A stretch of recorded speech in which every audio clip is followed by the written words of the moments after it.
Hello guys, welcome back to my channel Sanchita's creation. তো আজকে আমি যে রেসিপিটি করব সেটা হচ্ছে যে আফগানি পনির।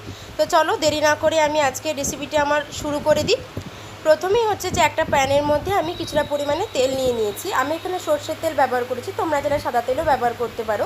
এরপর নিয়ে নিয়েছি আমি হচ্ছে কয়েক কোয়া রসুন, তারপরে নিয়ে নিয়েছি কিছুটা আদা কুচি, আর নিয়েছি দুটো লঙ্কা, আর দিয়েছি কিছুটা পরিমাণে ধনেপাতা। এটাকে আমি খুব বেশি না, মাত্র 10 থেকে 20 সেকেন্ড কিন্তু ভেজে নিয়ে এটাকে আলাদা করে তুলে রেখে দেবো। এরপর আমি দিয়ে দিয়েছি একটা মিডিয়াম সাইজের পেঁয়াজ টুকরো করে। এটাকেও আমি 20 থেকে 30 সেকেন্ড শর্টে করে নিয়ে আমি এটা আলাদাভাবে তুলে রেখে দেবো। এরপর আমার হচ্ছে পনিরটা ম্যারিনেট করার সময় প্রথমে আমি দিয়ে দেবো এটার মধ্যে কিছুটা পরিমাণে তেল, তারপরে দেবো হচ্ছে যে ব্ল্যাক পেপার, তারপরে দেবো হচ্ছে এটার মধ্যে একদম অল্প পরিমাণে হিং, তারপরে আমি এটার মধ্যে দেবো হচ্ছে একদম অল্প পরিমাণে আদা রসুনের পেস্ট, তারপরে দেবো পরিমাণ মতো নুন, এবং তারপরে আমি এটার মধ্যে অ্যাড করবো ধনেপাতার যে আমাদের ডাঁটাটা থাকে সেই ডাঁটা কুচিটা আমি এখানে কিন্তু অ্যাড করে দিচ্ছি। এটাকে আমি এবার রেখে দিলাম আলাদাভাবে। তারপর যে আমি এটা ভাজাটা রেখেছিলাম সেটাতে অল্প পরিমাণে দই দিয়ে আমি একটা একদম ফাইন পেস্ট তৈরি করে নিচ্ছি। দেখো পেস্টটা আমাদের তৈরি হয়ে গেছে। এরপরে আমি এখানে আরও কিছুটা পরিমাণে টক দই কিন্তু অ্যাড করে দিচ্ছি। তারপর আমি এখানে দিয়ে দেবো হচ্ছে যে 1 টিস্পুন মতন হলুদ গুঁড়ো, তারপরে এখানে অ্যাড করব হচ্ছে 1 টিস্পুন মতন ধনের গুঁড়ো, তারপর এখানে অ্যাড করব 1/2 টিস্পুন মতন জিরে গুঁড়ো। ধনের গুঁড়ো আমাদের একটু এখানে বেশি দিতে হবে। এরপর এটাকে ভালোভাবে মিশিয়ে আলাদাভাবে রেখে দিচ্ছি। এরপর একটা কড়াইয়ের মধ্যে পনিরগুলো আমি ভালোভাবে ভেজে নেবো। আমাদের এপাশ ওপাশ উল্টে কিন্তু ভালোভাবে লাল লাল করে ভাজতে হবে পনিরগুলো।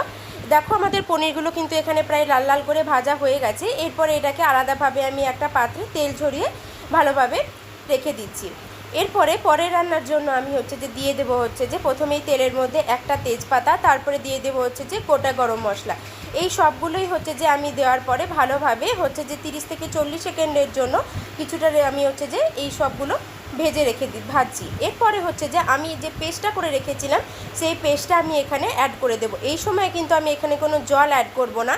8 থেকে 10 মিনিট সময় ধরে এটাকে নাড়িয়ে চাড়িয়ে ঢাকা দিয়ে কিন্তু আমাদের এখানে এটাকে রান্না করে নিতে হবে ভালোভাবে, যাতে এই মশলাটা আমাদের ভালোভাবে রান্না হয়ে যায়। তখন আমাদের দেখো আমাদের 8 থেকে 10 মিনিট পরে কিন্তু এটা দেখো তেল ছেড়ে গেছে এবং শুকনো শুকনো হয়ে গেছে। তখন আমি এটার মধ্যে অ্যাড করব হচ্ছে যে 1/2 বাটি মতন জল, যেমন গ্রেভি খাবে সেই রকম হচ্ছে জল এখানে অ্যাড করতে হবে। তো এরপরে দেখো জলটা অ্যাড করার পরে আমি হচ্ছে যে এখানে ভালোভাবে এটাকে কিছুক্ষণ ধরে আরও ফুটিয়ে নিচ্ছি। এই সময় নুন ও চিনিটা আমি ভালোভাবে চেক করে নেব। তারপরে আমি এখানে ভাজা পনিরগুলো অ্যাড করব। পনিরগুলো অ্যাড করার পরে একদমই বেশিক্ষণ রান্না করব না, প্রায় 30 থেকে 40 সেকেন্ড আমি ফুটতে দিয়ে একদম আমি নামিয়ে নেব। দেখো আমাদের আফগানি পনির আজকের একদম কিন্তু রেডি। যদি আমার আজকের ভিডিওটা তোমাদের ভালো লেগে থাকে প্লিজ লাইক করে দিও, আর চ্যানেলটাকে পারলে কিন্তু সাবস্ক্রাইব করে দেবে।